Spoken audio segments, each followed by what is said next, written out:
He has scored in more World Cups than any human being who has ever played the game. 6 of them, 20 years. 4 different decades of football. 4 different versions of himself. And a few days ago, standing in a tunnel in the United States, at 41 years old, Cristiano Ronaldo said the words that football fans had been dreading since 2006. This is his last one. No more World Cups. No more chances to win the one trophy that has never carried his name. In the next 20 minutes, we're going to walk through exactly how we got here. The kid who arrived in Germany with nothing to lose, the peak years where he was untouchable, the heartbreaks that nearly buried this dream, and the final 40 minutes of a career that started when smartphones didn't exist yet. Because here's the thing nobody's talking about enough. Ronaldo didn't just fail to win a World Cup. He got closer than almost anyone remembers, and further away than anyone predicted. Stay until the end, because the way this story closes might change how you think about greatness itself. Germany, 2006. A 21-year-old winger with gelled hair and a reputation for stepovers nobody could time. At that tournament, Portugal reached the semi-finals, their best World Cup finish in decades, and lost to the eventual champions, France. Ronaldo was a supporting character in that run, a kid with talent everyone could see, but not yet the player who would go on to define an era. He left Germany with tears on his face after a controversial night against England, and a reputation that, fairly or not, followed him for years. Brilliant, but not yet a winner on the biggest stage. Nobody in that stadium could have known they'd just watched the opening scene of a 20-year story. Over the next 4 years, everything changed. Manchester United became Real Madrid. A promising winger became the most feared forward on the planet. By the time South Africa hosted the World Cup in 2010, Ronaldo arrived as Portugal's captain and its unquestioned superstar. And the tournament was, by his standards, a disappointment. Portugal barely scraped goals, drew with Ivory Coast, needed a 7-0 demolition of North Korea just to make the numbers look respectable, and were knocked out in the round of 16 by the eventual champions, Spain.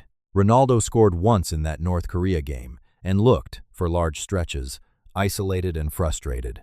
This is where the pattern started to form. Ronaldo, dominant for his club, would arrive at these tournaments as the most talked-about player in the world, and somehow the trophy would slip further away. Brazil, 2014.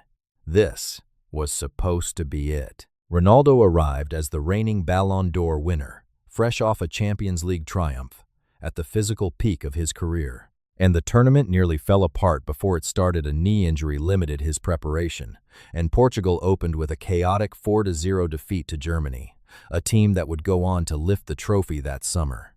Portugal survived the group stage by the thinnest of margins, then were eliminated without even reaching the knockout rounds properly tested. Ronaldo left Brazil having scored just once in an entire World Cup, visibly hampered by injury, visibly frustrated. 2 years later, in the summer of 2016, something remarkable happened, but not at a World Cup. Portugal won the European Championship, with Ronaldo limping off in tears in the final, unable to finish the biggest match of his international career, only to watch from the touchline as his teammates won it without him. It was proof the team could win without leaning entirely on him. It also quietly raised a question that would follow him for the rest of his career. Could Ronaldo actually win the biggest prize of all, the one that had eluded him 3 times running? Russia, 2018, gave the clearest answer yet to what he was still capable of. In the opening match against Spain, at 33 years old, Ronaldo produced a hat trick that is still talked about as one of the greatest individual World Cup performances of the century, including a free kick in the dying seconds that felt inevitable the moment he stepped up. Portugal advanced from the group. Then, in the round of 16, Uruguay ended the run. Ronaldo didn't score. The team that had briefly looked unstoppable exited in the same round it always seemed to exit in. 3 tournaments, 3 exits in the group stage or round of 16. 1 trophy still missing. Qatar, 2022, is the tournament Ronaldo fans don't like to talk about. He was 37. Manchester United had just terminated his contract following an explosive television interview. He arrived at the World Cup without a club, his reputation battered, his place in the Portugal side no longer guaranteed for the first time in his international career. And then it happened. In the round of 16, against Switzerland, Ronaldo was benched. Portugal's manager started a 21-year-old named Gonzalo Ramos instead, who scored a hat-trick in a 6-1 win. The symbolism was almost too on the nose. Portugal reached the quarterfinals, lost to Morocco, and Ronaldo was seen in tears, again not from joy this time, but from the realization that the door might genuinely be closing. He was 37 years old. Most players don't get a fifth World Cup. The idea that he'd get a sixth felt, at the time, like fantasy. But here's what makes this story different from every retirement arc that came before it. Ronaldo didn't fade quietly into a farewell tour. He kept scoring. He kept training like a player half his age. He moved to Saudi Arabia and kept his body in a condition that defied every normal expectation of athletic aging. And in the summer of 2026, at 41 years old, he did something no player in the history of the tournament had ever done. He became the first man to score in 6 different World Cups, a run stretching back 2 full decades to that nervous 2-1 year old in Germany. Think about what that actually means. The players he shared a pitch with in 2006 have been retired for years. Entire generations of World Cup winners have risen and fallen in the time Ronaldo has kept showing up and finding the net. But the story, true to form, didn't end with a fairy tale. In the round of 16, Portugal faced Spain, the same opponent that had eliminated them in 2010 and lost 1-0. Ronaldo's 6th World Cup ended the way 3 of his previous ones had. Agonizingly short of the trophy, agonizingly close to something bigger. Afterward, he said what everyone in football had been bracing to hear. This was his last one. Not with bitterness, with peace.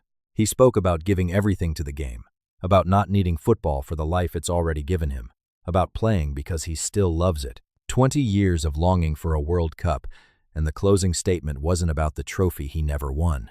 It was about the passion that kept him coming back anyway. So how do we actually judge this? 6 World Cups, 0 trophies, a resume that, on paper, looks like the biggest what-if in the sport's history. But strip away the trophy obsession for a second and look at what's actually there.